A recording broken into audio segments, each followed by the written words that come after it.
Hi. So this next one is next in the series in the Wellness Chronicles for Eamonn Simone films. I'm lying in bed because I'm tired. Just wanted to go over what happens when you actually present at the hospital. Hopefully you'll do all the stuff you need to do to avoid having to go into the hospital for any sort of cardiac procedure. But yeah, so the first thing they do is, of course, if you present at the emergency rooms, you get seen first. And everybody gives you dirty looks, and you feel like you got behind the velvet rope somehow. Forgive me. So yeah, you get seen. They get you on a stretcher right away. Of course, they do your vital signs, which is your blood pressure, your pulse, your heart rate. If you're a diabetic, as am I, they also do a finger stick. And they're immediately going to get you set up with an IV line. So if they have to administer any drugs right away, they can do that pretty quickly. You know, I'm not phobic at all about needles, so I don't really care about that. Needles, when you're a diabetic, are a daily part of life if you are insulin dependent. So yeah, so you get the IV line. The next thing they're going to do, they also check your blood oxygen, which I believe is called a pulse ox. You medical types can weigh in on that.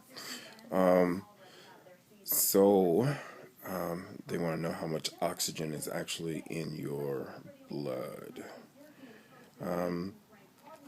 Then you are going to get a series of blood tests. They're checking for protonin, which is an enzyme that's excreted by the heart when there has been damage or death to the heart, which is what is called a myocardial infarction or heart attack.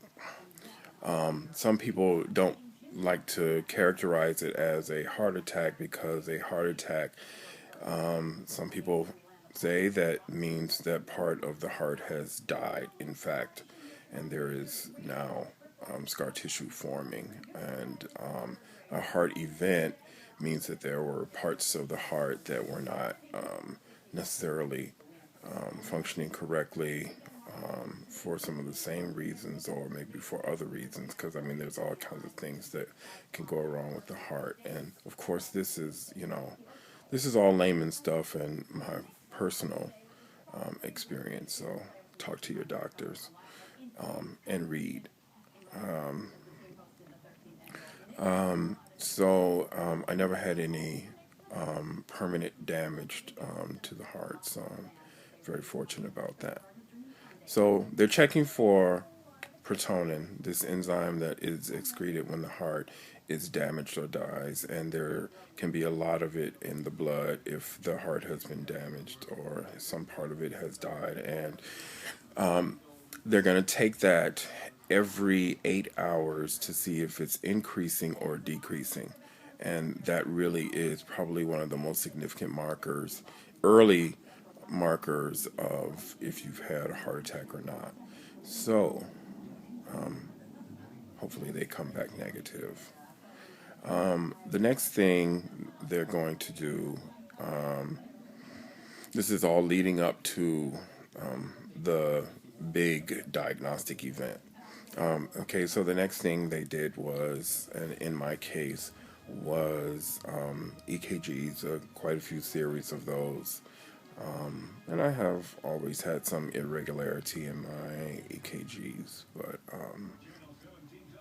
nothing incredibly profound. And after the stent, they have improved.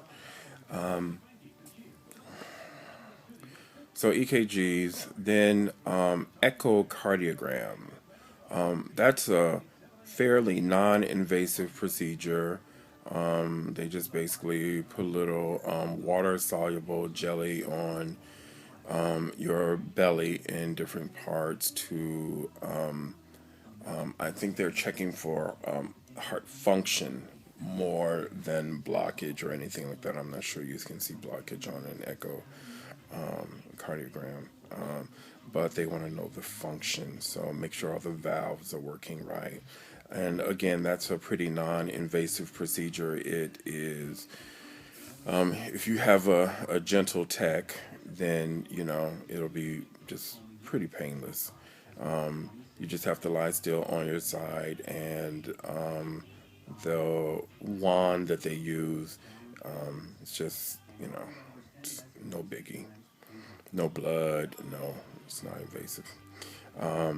But if you have a really aggressive tech, you can possibly get some bruising around the sternum where they're applying a lot of pressure, especially if, in my case, you happen to be a man of girth.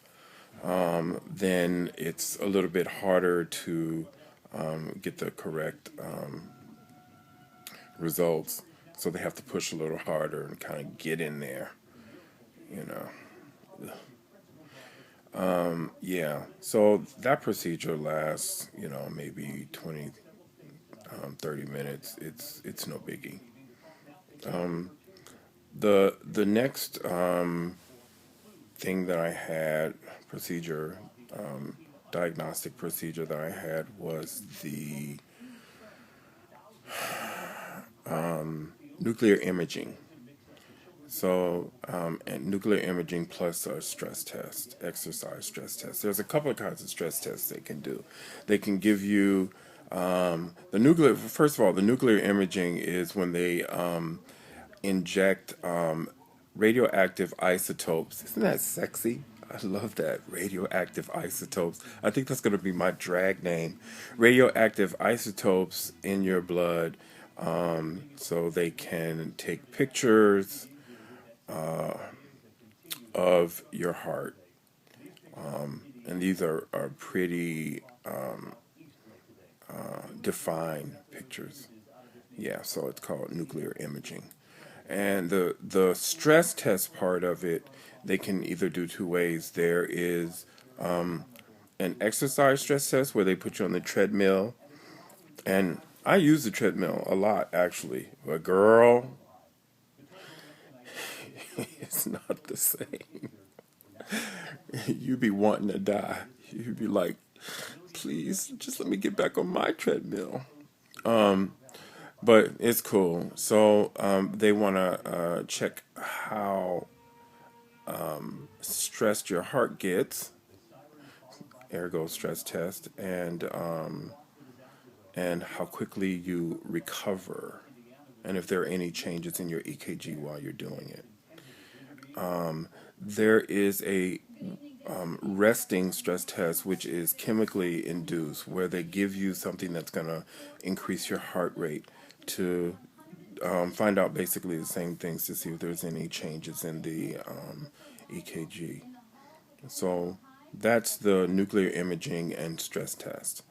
The next test, which is the most invasive, and of course there's been a series of x-rays and stuff like that, and also manual checkups from various teams of doctors, medicine, cardio, etc.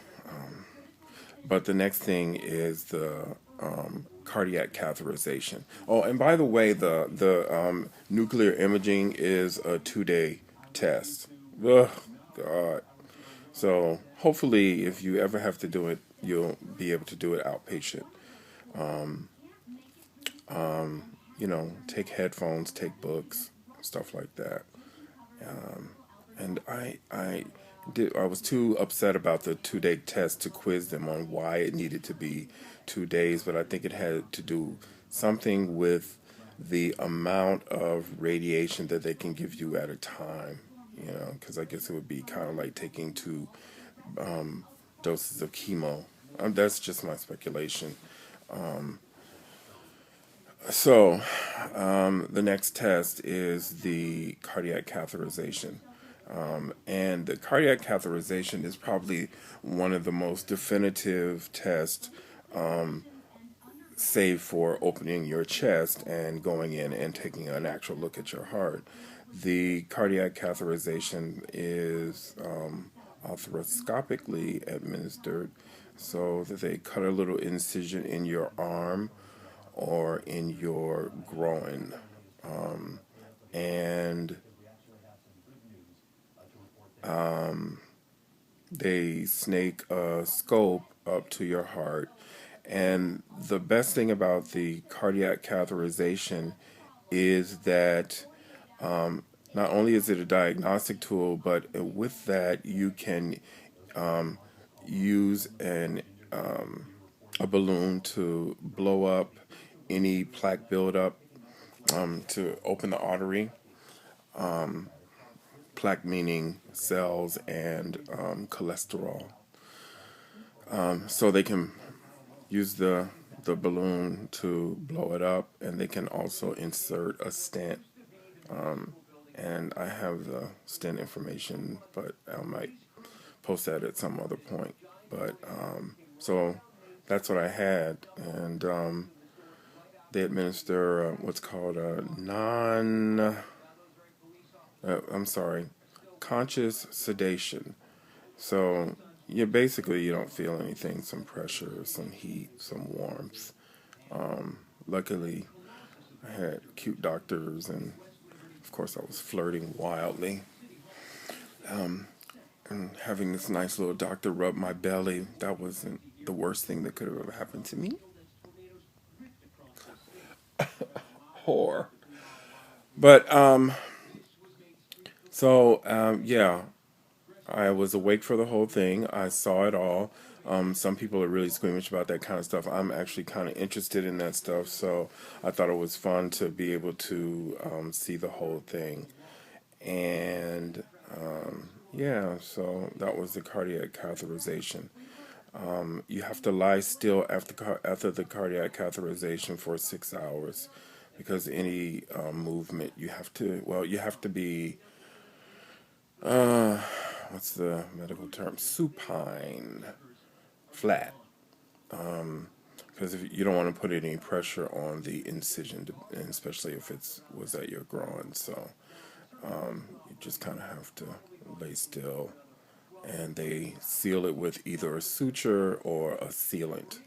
I got the sealant, and I did bleed out a little bit, but I had the sexy, you know, 30 something Asian doctor pressing on my groin for half an hour, so that made it very doable for me. So this all goes to the demystification of cardiac catheterizations, and I hope that you don't have to ever have one. And we'll talk about prevention some other times, because there were some things that I was doing in my life that made it a lot easier for me. So, lifestyle choices and stuff like that I made that kind of acted as harm reduction. Hope this helps. Talk to you soon.